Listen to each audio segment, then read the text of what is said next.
Everyone, welcome back to my channel. আমি বাসনা, তোমরা দেখছো পিএস ব্লগ। তো গাইস, আমরা এখানে বাসের জন্য ওয়েট করছি, কারণ আমরা এখন যাব বাড়িতে। তো আমরা এখানে বাসের জন্য দাঁড়িয়েছিলাম।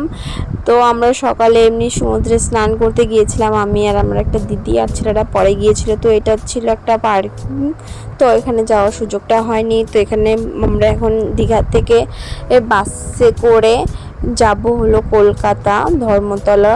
তো ওখানে দেখো আমরা বাসে উঠে গিয়েছি, আর বাসে আমাদের 5 ঘন্টার জার্নি ছিল, কিন্তু প্রচণ্ড ক্লান্ত হয়ে গিয়েছিলাম। তো যখন আমরা বেরিয়েছিলাম দীঘার থেকে, তো তখন হালকা হালকা সেদিন বৃষ্টি পড়ছিল, তারপরে অনেক জোরেই বৃষ্টি পড়ছিল। তো আমরা তো ভেবেছিলাম যে যদি বাসটা তাড়াতাড়ি যদি পৌঁছায় কলকাতা, তাহলে কোথাও একটা মানে ঘুরতে যাব, মানে ভিক্টোরিয়া, হাওড়া ব্রিজ দিয়ে জু টুতে ঘুরে আসব, কিন্তু ঘোরার সুযোগটা হয়নি। তো তারপরে দেখো আমরা এখানে 5 ঘন্টার জার্নির পরে আমরা এখানে চলে এসেছি ধর্মতলার লাইট হাউসে। এখানে চোখ মুখে সবার অবস্থা খারাপ। তো তারপরে আমরা চলে যাচ্ছি হলো বাস ধরার জন্য।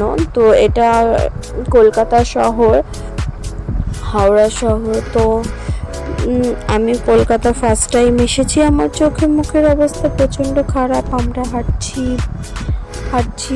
কারণ বাস ধরার জন্য। তো তারপরে বাসে করে আমরা চলে গেলাম রেলওয়ে স্টেশনটা খুব সুন্দর ছিল এবং খুব বড় ছিল। অবভিয়াসলি সুন্দর হবে, কলকাতার রেলওয়ে স্টেশন সুন্দর তো হবেই। তো এখানে আমরা বসেছিলাম, কারণ সব ছেলেরা গিয়েছিল রাত্রের ডিনার আনতে, আর একটু ওরা ঘুরতে গিয়েছিলো আমাদেরকে রেখে। এখানে ব্যাগ আমরা পাহারা দিচ্ছিলাম। তো তারপর ওখানে আমরা বসে গিয়েছিলাম। তো তারপরে আমরা আবার বলছিলাম যে চলো, যেহেতু বাড়ি যাচ্ছি, চলো ছবি টবি তুলি, ভিডিও করি। তো এখানে চোখ মুখের অবস্থা খুব খারাপ হয়ে গিয়েছে। যখন বেরিয়েছিলাম তখনকার অবস্থা দেখো গাইস, আর এখনকার অবস্থা দেখো। ক্যা সে ক্যা হো গই মে।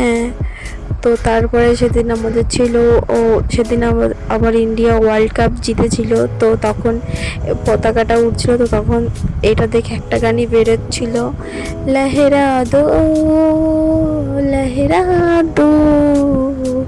তো তারপরে আমরা চলে গিয়েছিলাম, মানে তারপর ট্রেনে উঠে গিয়েছিলাম। তো দেখো এখানে আমাদের অর্ধেক খাওয়া শেষ, মানে খাওয়া শেষই বলতে পারো। তো ওরা নিয়েছিল ভাত, কারণ ও রুটি খেতে পারে না। তো আমরা নিয়েছিলাম রুটি আর তড়কা।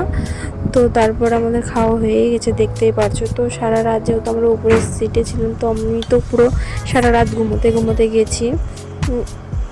দেখো এখানে আমরা খাওয়া দাওয়া করছি। তো তারপরে সারা রাত ট্রেনে ছিলাম, ঘুমিয়ে পড়েছিলাম। তো তারপর দেখো সকালে ভোর হয়ে গেছে। তো আমরা রায়গঞ্জে ঢুকে গিয়েছি অলরেডি। তো আমরা এখন নামবো। তো টাটা বাই বাই, ভিডিওটা এখানেই।